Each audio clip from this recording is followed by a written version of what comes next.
Hello everybody, some kind of cyborg here, bringing you another Elden Ring video. This is fresh off the official Elden Ring Twitter press within the last hour, and in my opinion it's some absolutely fantastic and welcome news. We're getting a massive patch, which includes added content, bug fixes, and balance changes. I'm not going to be going over absolutely everything, but there's a couple of bits I definitely wanted to highlight.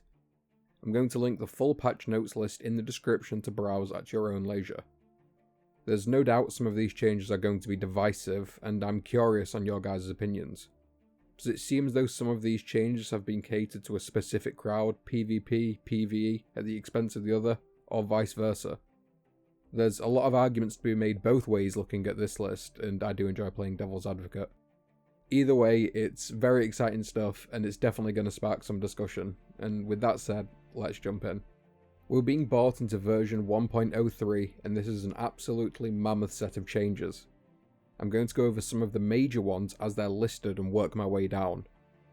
First off, we're going to be seeing some additional content in the form of expanded quest lines for Dialos, Nefeli Lu, Kenneth Height, and Gatekeeper Gostock. A lot of folks speculated at the continuation of these quest lines in DLC. I, for one, have been searching high and low for a means to continue the Kenneth Height and Gatekeeper Gostock questlines.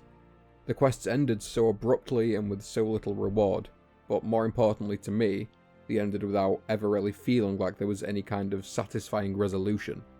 It is a From game, so sometimes enigma and mystery is all we're left with, but it honestly felt as though there was more to be unravelled.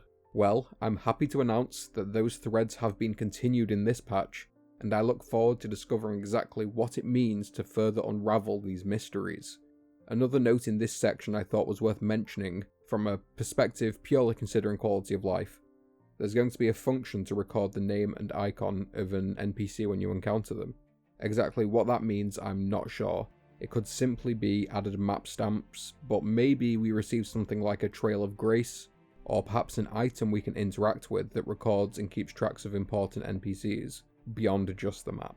Either way, it's a definite departure from the usual From method of keeping track of NPCs, that being hoping they're at the location you thought they were at, and it's a welcome change. Next, I want to go over a couple of the bug fixes, and I'm honestly surprised at just how many there are. I've had an almost entirely bug-free experience thus far, so to me this is simply a further showcase of From's diligence, care, and attention to detail. I'm just going to go over some of the more important fixes that really stood out to me on this list. First of all, Ash of War Determination and Royal Knight's Resolve cheeses have been quashed. No more keeping that Ash on a dagger and then just obliterating folks with spells. There was a weird interaction where items and weapons that should not have had the benefit from those particular skills were getting the benefit, and they were just blowing people up because they were never balanced to take into consideration those kinds of buffs.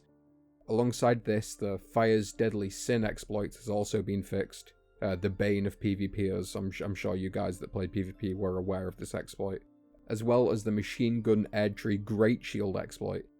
For those that didn't know, it was possible to essentially turn the Great Shield into some kind of spell-slinging, Browning machine gun. It was honestly very fun, but undeniably broken. We've also got one of the best fixes in my opinion this patch, that being broken scaling for certain weapons.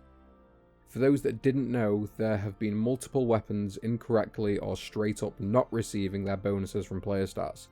Off the top of my head, this included Mogwin's Sacred Spear and Marai's Executioner Sword. Two weapons I've honestly been looking forward to using. I grabbed the spear for myself only last night, and after reading up on it on a couple of forums, my suspicions that the weapon was broken, and not in a good way, were confirmed. I'm looking forward to testing it out now and seeing how monstrous it is now that it's performing up to par. In terms of balance changes, the list is also pretty extensive, and what a crazy list it is. This is going to redetermine the various fledgling metas, there's no doubt about that. It seems as though sorceries will be receiving the largest overall buffs, as if the wizardly inclined weren't already terrifying enough. Hoarfrost Stomp is receiving a nerf with decreased damage and an increased cast time.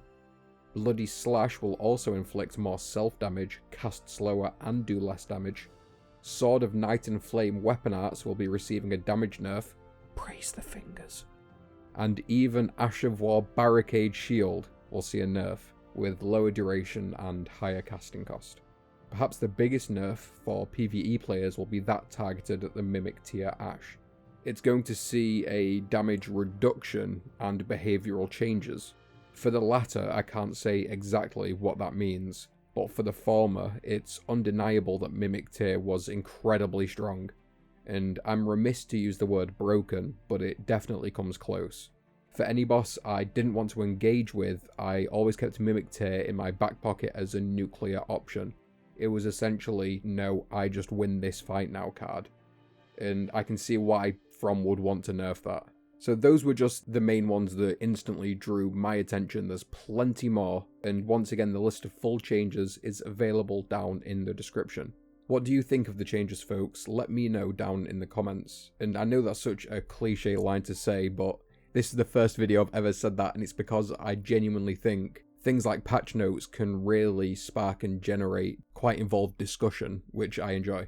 If you enjoyed the video or found it informative, please do consider leaving a like and subscribe if you would like to see more Elden Ring content. Until the next one, folks, take care and have a good one. Peace.